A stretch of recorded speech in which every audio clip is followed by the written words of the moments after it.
after we cross over Colorado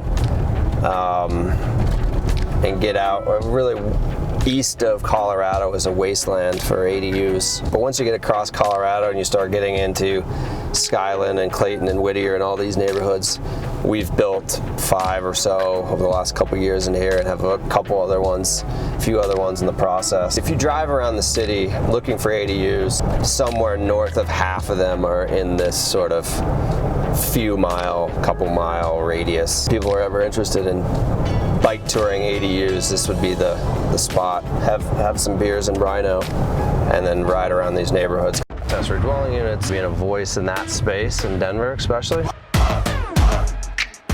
The way that we're living today is so much different than the way that it used to be. We are heading over to our North Franklin ADU. Simple Homes did all the install. We did kind of a modified panel build. Siding is supposed to start today or tomorrow. So we are moving pretty well on this one. And it's fairly detailed work too, as you can see right now. He's putting up our rain screen. So those are our furring strips. We talked about this a lot in other videos, but it basically gives a drainage plane and some airflow behind the siding. So let's go ahead and take a look at some of the siding that's being installed right now. They're working on the south side and the west side right now, so let's take a look. So this is the product that we're using for the siding on this. It's a Nakamoto Forestry Gendai Armstrong Black heat-treated wood. It's a traditional kind of heat-treated method that they use in Japanese building.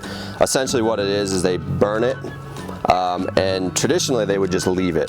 Burn it and maybe oil it. This one is burnt, brushed off, so you brush off some of the char and then you oil treat it. Then you can oil treat it over time depending on kind of what you want it to look like. So in 5 years, if some of the char is starting to come off, it's starting to fade a little bit, you can re-oil it. The oil's got a little bit of stain in it, or tint in it, re-oil it and kind of bring it back to life. Or you can let it patina, do what it does naturally. And this is a cypress wood that puts off naturally these internal oils that helps just from a weathering standpoint. Yeah, again, this is Nakamoto Forestry Gendai Armstrong Black. We've used this product, we've seen it and we're starting to see it spec'd in more things that we're bidding. It is spec'd out on a couple other houses that we have coming up. So far we've been really impressed. It goes together very well. It's all the same tools that you would normally use for just any kind of wood siding. So there's some details to figure out, but it goes together quite well. So this has been a unique project with some kind of unique details that we've had to figure out sort of on the fly here. And one of them being that Nakamoto does not do the heat treating or charring on 2x material, and the 2x material is what we wanted to use for the trimming. We didn't want to use some kind of metal or something like that. We wanted to use a wood product for the trim. So we went back and said, okay, well let's heat treat it and just see how that works. So we had everything laid out here and I burned everything. And then came back, wiped everything down, got the char off, just oiled everything a couple of times. I mean, so far I've been really happy about the way it's installed and the way it looks. I think there is some kind of unique details of trying to make everything come together, but so far we've gotten good reviews from the guys that are installing it too, in terms of that it's easy, relatively easy to work with, very similar to working with any wood product, which is generally speaking easier than manufactured products, just more flexibility. We're pretty excited to continue to work with not only this kind of heat treated stuff, but a lot of other new natural products that are coming online. We're starting to see a lot more people interested in traditional wood. Again, see a lot more of that in the market.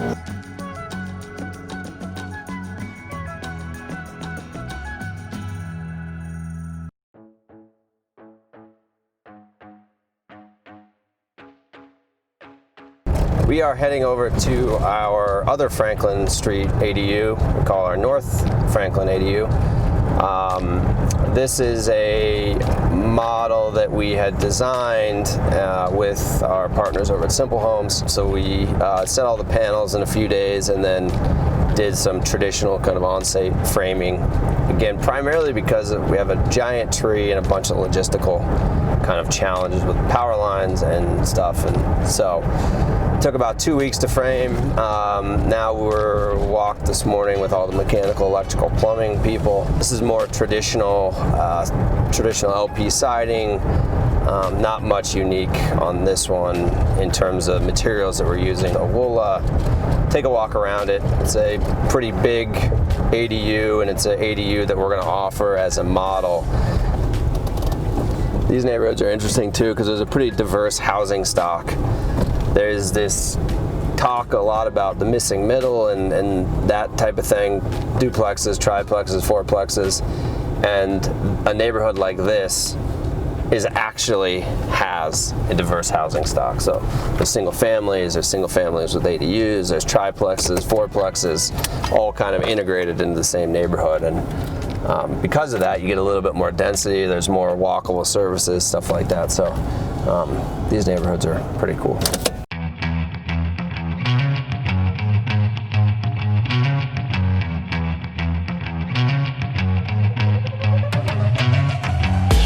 We are out here at our other Franklin ADU job. This is what we're calling our North Franklin ADU. This is the one that is the model that Simple Homes designed and built. We're to roll out as our first sort of foray into the model-based design and build that we're trying to do. We haven't been here before. A little bit of background on this one is the kids live in the front house, and then the wife's mother is building the ADU for her to live in. She owned a house down the street, sold that, and is now building this ADU in the back. Living space, 1 bedroom, 1 bath, laundry upstairs. And then the third stall garage could be a studio apartment, it could be a flex space, workspace. We have a couple different options for that, so we can go take a look. Enter here, kind of a landing area, coat closet, entrance into the garage, which would be parking here. And this is the spot in the model where this could be a studio apartment if you want, with a separate side entrance, or a bedroom that is locked off that has its own bathroom. So there's an option to do different things here. Come upstairs, bathroom, laundry, shower, toilet. It's a pretty big bathroom. Rich here from Simple is just building this bench. Little attic, mechanical space here, living room, kitchen, storage area, kind of beyond there. Little pantry there. And then as we walk in here to the bedroom, really big bedroom, kind of built-in wardrobe closet right here. And then entrance into the storage area. And this is non-habitable space, so it's under 5 feet. And so all this area will be drywalled and then used for storage. What we did is just brought this out as a kit of parts in a couple different sections. And then on site, they laid everything down and then nailed it together and then raised the wall because it was too tall from a shipping standpoint. And then obviously this giant beam is also was built on site and then raised with a forklift. And then all of these walls were actually not set with a crane, but rather with a forklift, which is something we've at Simple Homes kind of been playing around with. Is there a hybrid between using a crane or using a forklift? When does it make sense to use a forklift as opposed to a crane? And this one made the most sense because to use a forklift, we had this big tree in the way, we had these power lines really close, and just a lot of kind of things here that restricted us from using a true crane. All right, so we're heading over to a project over on Uinta and approximately Colfax, kind of East Denver. It's the first remodel that we've taken or done in probably 3 years or so. A little bit outside of the scope of what we have generally been doing, but it is, as you'll see when we walk, it is a full kind of what we call a gut remodel. It was a big enough project that we can make work with our structure, our kind of business structure, and then still in our kind of expertise wheelhouse. We were at this remodel that we're doing over on Uinta Street, just in the very eastern part of Denver. It's the first remodel that we've taken in a long time. It was a customer that was really on board with taking this thing all the way down to its kind of bones of this house, so we can see behind everything and then rebuild it. So as we walk through here, you'll see we've basically taken it down to almost nothing other than the studs at this point.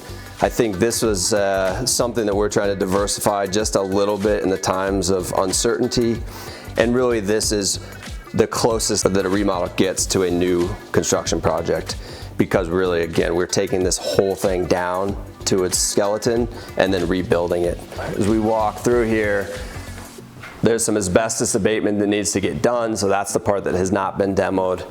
Nothing else at asbestos. We had everything tested, and so that's all this is demoed. All the windows are coming out.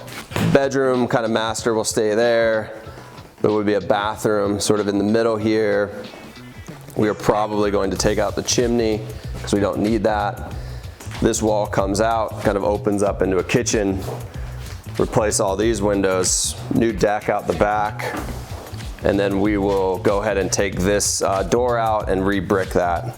It was originally a wood framed house, and then it was at some later date, I think, bricked on the outside. So generally speaking, in Denver, when you see a brick house, it's a double brick structural. Whereas this is brick on the outside as a facade, and the structure is actually the wood. So there's a good amount of structure that needs to get redone. So as we walk this way, this stairway was also not to code, so we'll widen it, we'll lengthen it back just to give it reasonable head height and a code compliant rise to run ratio, so it's not too steep. This is actually an addition on the house, so this is the extent of the old house. So this was an addition that was done.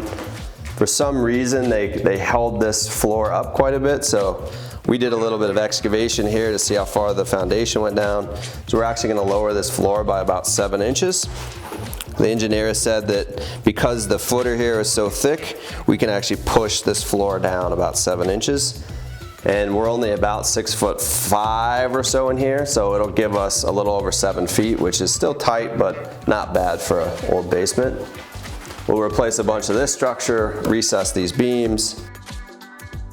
This was kind of the original extent of the basement on the old house, and we actually stepped down, so it's a much better level. And then over the years, they had started to kind of dig some things out, just like homeowner stuff. We're actually gonna dig out all this and then create 2 additional bedrooms down here. Egress window, an egress window, and then there's a bunch of structural work to do. So once we get the go-ahead on the structural, we'll dig all this out. There'll be another egress window over there, and then we'll pour new foundation walls. We'll pour all new slab. We'll fix the structure and kind of then work our way up and fix all the structure. And then essentially at that point, we're looking at a new house. We'll rewire, we'll replumb, all the HVAC will get redone, just like a brand new house. It's other cool thing about this property, we can walk outside, is it's a really big property.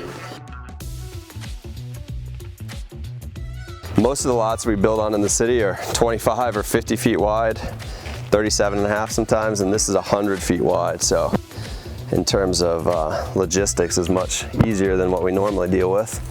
Existing garage, so they're talking about maybe putting an ADU over here, or maybe just a garage with a workshop, and then sliding a ranch style ADU over there. I think just to sort of reiterate what we talked about earlier, I think we are still really, our primary focus is on building ADUs. I think because of the pandemic and because of the ease of working with this client and the potentiality of down the road doing an ADU here too, I think all those things sort of led us to a point where let's diversify just a little bit in this time of uncertainty and take on a project, a residential project that we've done a lot of in the past. We haven't done as much lately, but let's take it on because of kind of all those reasons that we talked about. And it is a good fit for what we're doing. The vast majority of the remodels that we see come across our desk are really not a good fit for what we're trying to do as a business, but something like this is fairly unique and it does fit into what we're doing.